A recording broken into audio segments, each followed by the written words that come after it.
네, 반갑습니다. 앞에 설 때하고 또 여기 서는 자리가 느낌이 굉장히 다릅니다. 다시 한번 인사드리겠습니다. 새롭게 이제 부임하게 된 김성원 목사입니다. 네, 주보의 제목은 칸이 작아서 다 담지 못했고, 원래 원 제목은 방금 읽었던 것처럼 나왔던 것처럼 눈물로 뿌린 씨앗 기쁨으로 거두게 하시는 하나님이라는 제목입니다. 몇 년 전에 아내의 외삼촌 댁에 방문한 적이 있습니다. 이 정원에 꽃들을 심으셨는데 쭉 둘러보다가 특이한 것을 좀 발견하게 되었어요. 같은 종류의 꽃인데 서로 다른 장소에 심으셨더라고요. 삼촌이 설명해 주시는데, 똑같은 이 백합 꽃을 양쪽에 같은 시기에 심으셨다고 합니다. 근데 한쪽에 있는 백합꽃은 굉장히 성장이 늦고 꽃도 피지 않고 있는데, 다른 한쪽은 백합꽃이 굉장히 높이 자라가지고 꽃도 피고 그렇게 활짝 피어있는 모습, 그런 모습들이 있었던 것이죠. 쉽게 이해가 되지 않았습니다. 땅도 분명히 같은 땅이고 물도 똑같이 줬을 텐데 어떻게 그럴 수 있는가, 굉장히 의아했죠. 그런데 설명을 듣고 나니까 큰 깨달음을 얻게 되었습니다. 왜 그랬냐면, 성장이 덜 되었던, 조금만 자랐던 한쪽의 백합꽃은요, 그들끼리만 군락을 이루어서 함께 자라났습니다. 그렇기 때문에 긴장감이 없다는 거예요. 그냥 그들끼리만 있으니까 위기의식을 느낄 필요가 없고, 그러다 보니까 성장의 필요성을 느끼지 못한 채 그대로 안주해 있었다라고 하는 것입니다. 그런데 반대로 높이 자랐던 이 백합 근처에는요, 다른 각종 나무들이 함께 심겨져 있었다는 거예요. 그러다 보니까 이 백합꽃이 갑자기 생존 본능이 일어난 겁니다. 이러다가 이렇게 가만히 있다가는 우리가 다 죽겠구나. 굶어 죽든지 공격받아 죽든지, 그러다 보니까 그 위기의식 가운데 빨리 종족을 번식시켜야겠다. 그러면서 꽃도 피우고 꽃가루를 퍼뜨렸던 거죠. 여기저기 씨를 뿌렸던 것입니다. 참 놀랍지 않습니까? 우리가 생각할 때는 굉장히 평안할 때, 안주할 때 성장하는 것처럼 보이지만 오히려 그 반대였다는 것이죠. 이 자연을 통해서 참 신비한 경험을 하게 됩니다. 오히려 위기의식을 느낄 때에 오히려 더 뿌리고 번식하면서 살아남고자 하는 그런 모습에서 우리의 신앙의 모습들도 발견하게 됩니다. 우리나라도요, 1953년도부터 59년도까지 이때 태어나신 분들은 우리가 뭐라고 얘기하는지 아십니까? 베이비 부머라고 합니다. 베이비 부머. 아기들이 엄청나게 많이 태어났다는 거예요. 왜 그럴까요? 무슨 사건이 있었습니까? 한국전쟁, 50년부터 53년까지 한국전쟁이 있었습니다. 그리고 그 전에는 일제 식민지 시대를 보내면서 민족적인 위기의식을 느끼게 된 것이죠. 많이 나은 거예요. 인구가 국력임이 몸소 체화된 것이지요. 마치 자연이 그렇게 느끼듯이 우리나라도 우리 인간들도 그렇게 위기의식을 느끼면서 많이 낳아서 퍼뜨리고자 한 겁니다. 그 세대가 낳은 세대가 저희 세대입니다. 딱 제 세대예요. 저희 부모님도 50년대 초반생이신데, 그러다 보니까 제 나이 전후에서 몇 년, 제 위로 몇 년, 제 아래 몇 년으로 했을 때 제 나이에 있는 인구가 가장 많습니다. 그러다 보니까 어떤 현상이 일어나냐면, 연예인 중에 제 나이대 사람들이 굉장히 많아요. 나이가 밝혀지는데 잠시만요. 이효리라든가 강타라든가 이런 사람들이 그때 하도 인구가 많다 보니까 그들도 나름대로 살아남고자 생존 본능이 일어난 거예요. 이대로 살면 안 되겠다, 뭔가 튀어야 된다, 이런 생각들을 하다 보니까 예능계 쪽에 제 나이대가 굉장히 많이 있습니다. 기독교 역사도 보면요, 어려울 때와 위기일 때 오히려 빛을 발했던 적이 참 많이 있습니다. 기독교가 성장하고 부흥하면서 확장하던 그런 시기에는 보면 공통적으로 핍박과 고난의 그때에 부흥을 했던 것을 우리가 보게 됩니다. 초대교회 때도 보면 사도행전을 보면 핍박이 있고 나서 이 복음이 예루살렘에만 머물러 있지 않고 성령 충만한 제자들과 바울을 통해서 이 복음이 예루살렘과 유대와 사마리아와 소아시아를 넘어서 당시 땅끝이라고 여겨졌던 유럽으로까지 전파되는 계기가 됩니다. 핍박을 피해서 갔던 지역마다 성령의 인도하심을 통해서 복음의 확장이 일어난 것입니다. 우리나라 초기 기독교 역사도 그렇습니다. 고난과 고통의 연속이었지만 그럴 때일수록 기독교는 더욱더 성장하였습니다. 일제 침략의 고통을 거치면서도 믿음의 선배들의 굳건한 믿음, 해방 이후에 그 6.25 전쟁을 통하면서도 우리의 믿음의 선배들을 통하여서 찬란한 대한민국을 이루게 하였습니다. 어떠한 어려움 속에서도 한국교회는 포기하지 않고 하나님께 내어 맡겼으며 고난이 심할 때에 오히려 하나님께 매달림으로 말미암아 하나님께서 해결해 주시는 그 부흥의 은혜를 경험하게 되었습니다. 그리고 지금 어떻습니까? 코로나 이후에 굉장히 새로운 국면을 우리가 맞이하게 됩니다. 이전에 경험해보지 못했던 일들로 인하여서 우리가 어떻게 대처해야 될지 모르는 상황 가운데 있는 것이죠. 그 시간을 지나면서 교회들이 참 많이 힘을 잃었습니다. 또한 동성애라든가 신천지라든가 차별금지법 제정하려고 하는 여러 문제들이 우리 한국교회를 참 힘들게 몰아가고 있습니다. 그리고 청년들의 삶이나 성도님들의 삶을 보아도 점점 힘들어지고 희망이라는 것이 보이지 않은 채 살아가는 경우들을 너무나 많이 봅니다. 당장 눈앞에 해결해야 될 여러 가지 문제들도 만나게 되고 성도들도 여러 가지 이유로 교회를 떠나고 있습니다. 이러한 위기를 만나고 있는 이런 시점에 크게 볼 것도 없죠. 우리의 삶 가운데 어떻게 하면 하나님께서 기뻐하시는 삶을 살 수 있는 것인가? 어떻게 하는 것이 하나님께서 원하시는 삶을 살아가는 것인가? 참 헷갈릴 때가 많이 있습니다. 우리는 어떻게 하면 좋을까요? 결론부터 말씀드리면 예화로 들었던 이 백합꽃을 생각해 보면 됩니다. 자연을 통해서 계시하시는 하나님의 음성을 들으면 됩니다. 어려울수록 계속 씨를 뿌리는 겁니다. 때로는 눈물이 나고 해결될 것 같지 않은 막막함 가운데 좌절을 느낀다 할지라도 우리는 우리의 해야 할 일을 하면 되는 것입니다. 하나님의 부르심이 무엇인지 생각하고 순종하면 되는 것입니다. 위기가 올 때 긴장을 하면서 마치 그 꽃들이 생존 본능이 발휘되어서 죽을까 봐 계속해서 번식을 위해서 씨앗을 뿌리듯이 우리도 씨앗을 뿌리면 되는 것입니다. 하나님께서 기쁨으로 거두게 하실 줄로 믿습니다. 오늘 본문을 통해서 하나님께서 주시는 은혜가 무엇이고 우리의 신앙 자세는 어때야 되는지 함께 우리가 살펴보길 소망합니다. 우리 첫 번째 함께 읽도록 하겠습니다. 시작. 모든 기쁨과 소망은 하나님께로부터 시작됩니다. 아멘. 이 시편 126편의 배경은요, 1차적으로 이스라엘의 그 고된 포로 생활과 매우 밀접한 관계가 있습니다. 1절 다 같이 함께 읽겠습니다. 시작. 여호와께서 시온의 포로를 돌려 보내실 때에 우리는 꿈꾸는 것 같았도다. 네. 아멘. 이 표현은 유다 왕국의 패망과 함께 시작된 그 70년간의 포로 생활에서 이제 귀환하는 기쁨을 묘사하고 있어요. 포로된 삶이 어떠했는지, 포로 생활에 대한 이사야 선지자의 표현을 빌리자면 이렇습니다. 이사야 59장 9절부터 11절까지 말씀 함께 읽겠습니다. 시작. 그러므로 정의가 우리에게서 멀고 공의가 우리에게 미치지 못한즉 우리가 빛을 바라나 어둠뿐이요 밝은 것을 바라나 캄캄한 가운데 행함으로 우리가 맹인같이 담을 더듬으며 눈 없는 자같이 두루 더듬으며 낮에도 황혼 때에 같이 넘어지니 우리는 강장한 자 중에서도 죽은 자 같은지라.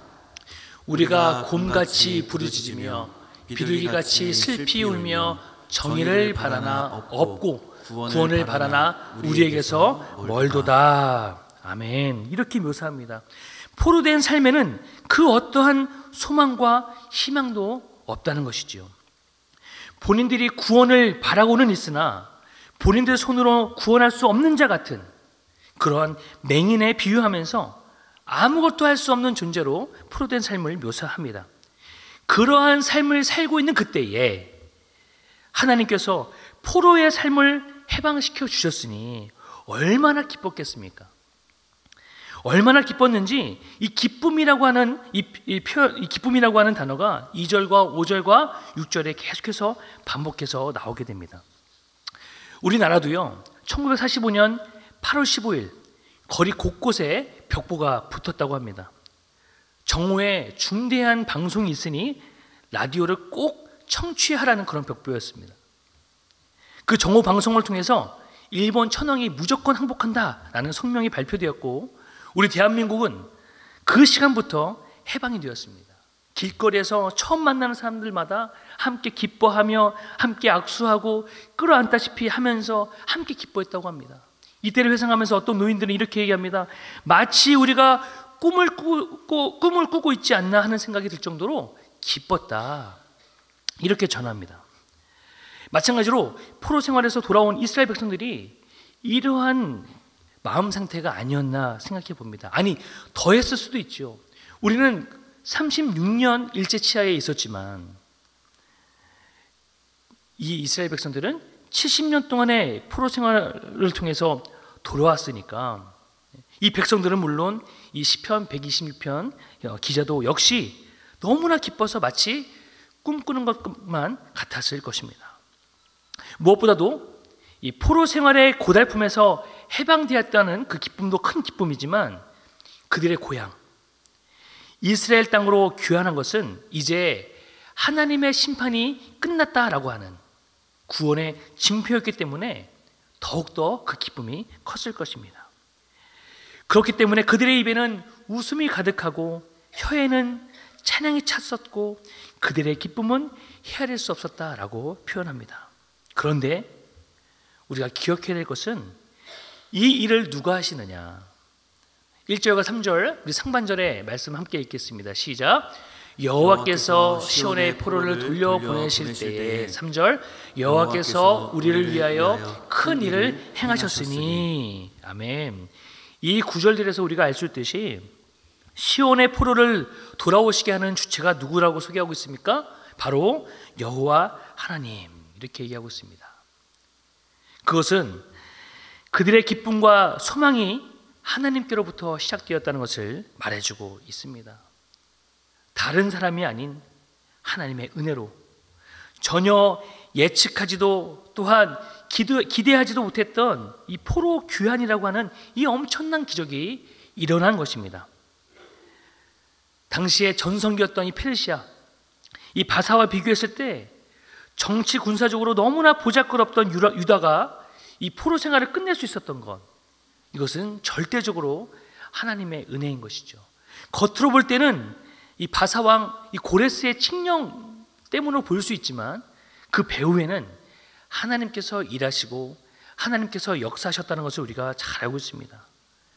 본인이 하셨던 그 약속을 지키기 위해서 고레스의 마음을 감동시키신 것이죠. 결국에는 하나님께서 도우셔서 이 일들이 이루어졌습니다. 우리의 삶도 마찬가지입니다. 하나님이 우리의 삶의 기쁨과 소망의 주체가 되시는 줄 믿습니다. 아멘. 하나님께로부터 시작이 되는 것입니다. 그렇다면 우리는 그 하나님께 어떻게 해야 되는 것인가? 또한 그 하나님이 우리에게 어떤 은혜를 주시는가? 두 번째 함께 읽도록 하겠습니다. 시작. 우리가 눈물로 뿌린 씨앗은 그 하나님이 기쁨으로 거두게 하십니다. 아멘. 4절을 보면 앞의 내용과는 조금 다른 시제가 보이게 됩니다. 1절부터 3절까지는 과거나 현재로 표현된 것을 볼 수가 있고 4절부터는 미래를 강구하는 모습을 보게 됩니다. 4절 말씀 함께 읽겠습니다. 시작. 여호와여 우리의 포로를 남방 시내들같이 돌려보내소서. 아멘. 이렇게 얘기하고 있습니다. 시편 126편 기자는 많은 이스라엘 자손들이 하루속히 예루살렘으로 돌아와서 예루살렘 성의 재건에 힘쓰기 위해서 뭐라고 얘기하고 있냐면 5절에 이렇게 기록하고 있습니다. 눈물을 흘리며 씨를 뿌리는 자는 기쁨으로 거둘 것이다. 그러니까 함께 돌아가자, 함께 우리가 씨앗을 뿌립시다 이렇게 얘기하고 있습니다. 말씀 전후 문맥으로 볼 때 이 시인은요, 옛 바벨론 땅에 남아있는 이스라엘 자손들이 지금이라도 당장 일어나서 예루살렘으로 가자 이렇게 설명하고 있는데, 재밌는 것은 왜 이렇게 하나님께 요청을 하고 있느냐라고 하는 것입니다. 포로의 삶이 고달프고 힘들지만 그럼에도 불구하고 그 백성들 가운데 어떤 기류가 있었냐면, 예루살렘에 돌아가고 싶진 않다, 예루살렘에 돌아가기 싫다, 이러한 사람들이 있었다는 거예요. 몇 가지 이유가 있는데요, 첫 번째 이유는 무엇이냐면, 그들이 포로였지만 수십 년 동안 그들이 이루었던, 결코 이루어놨던 모든 것들을 놓고 싶지 않았던 사람들이 있었다는 거예요. 왜 있잖아요, 그 부역자들, 예를 들면 우리나라로 따졌을 땐 친일파, 일본에 기생해서 돈을 벌고 안정적인 생활을 했던 사람들처럼 그러한 비슷한 사람들이 있었다는 거예요. 포로였지만 그곳에 함께 부역해서 자신의 재산을 축적하고 안정을 누렸던 사람들이 있었다는 것이죠. 그리고 또한 이러한 또 다른 이유는 무엇이냐면, 그들이 돌아와야 했던 예루살렘, 이 땅은요 지금 굉장히 황폐해 있습니다. 무너져 있습니다. 폐허와 잿더미만 남아 있습니다. 옛날의 명성을 상실했기 때문에 다시 세우려면 너무 힘들다라고 생각을 한 것이죠. 이미 먹고 살 만큼의 여유가 있는데 굳이 황폐해진 예루살렘에 가서 이방인들을 몰아내고 성전을 짓는 이 어려운 수고를 우리가 해야 될 필요가 있는가, 이런 인식들이 있었다는 것입니다. 마치 우리가 통일이 되면 우리가 북한 사람들을 먹여 살리고 돈을 들여서 북한 땅을 재건하고 통일 비용을 우리가 책임지는 것이 불편한 것처럼, 물론 우리가 기꺼이 해야 되는 것입니다. 그런데 그러한 기류가 있었다는 거예요. 그 시인은 그렇게 기도하는 것입니다. 이처럼 민족을 향한 하나님의 거룩한 꿈을 잃어버린 사람들, 현실에 만족하면서 안주하며 살아가는 수많은 동족들을 하나님께 올려드린 겁니다.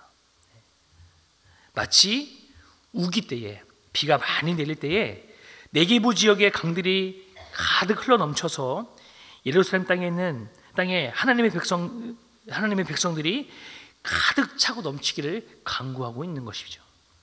실제로 이스라엘에 가보면요, 와디, 나할이라고 하는 계절천이 있습니다.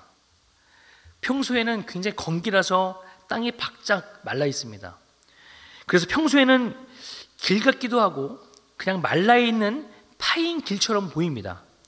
그러다가 우기 때가 돼서 비가 내리게 되면 수많은 사막 지역에서 내린 비가 그곳으로 모이게 됩니다. 그 계절천으로 모이게 돼요.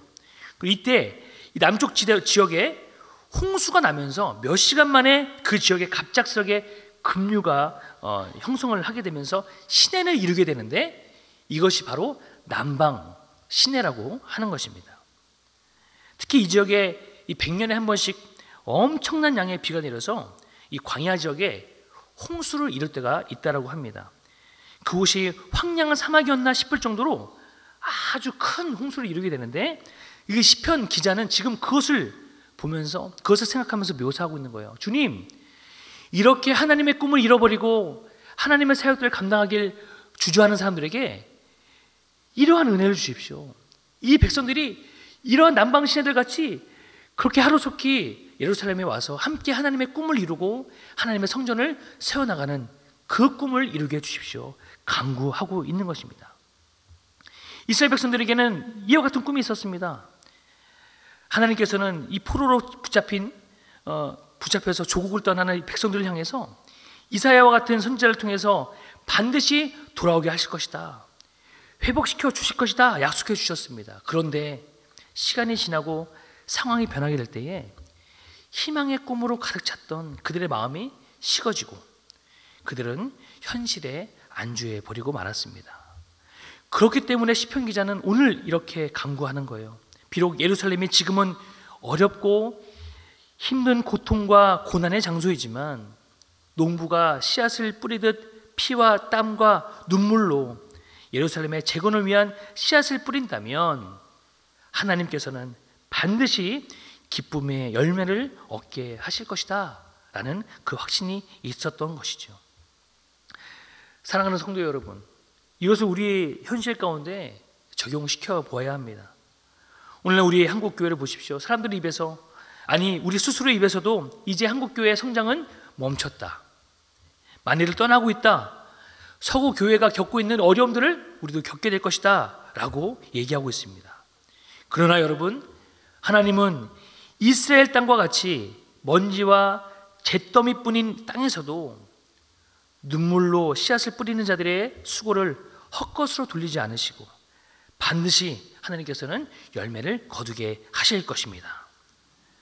오늘 우리가 처한 현실 가운데 눈물을 흘리며 씨를 뿌리는 자, 땀과 수고를 아끼지 않는 자, 목숨까지라도 바쳐서 헌신하는 자가 있다면 어찌 그 땀과 눈물을 하나님께서 외면하시겠습니까? 네.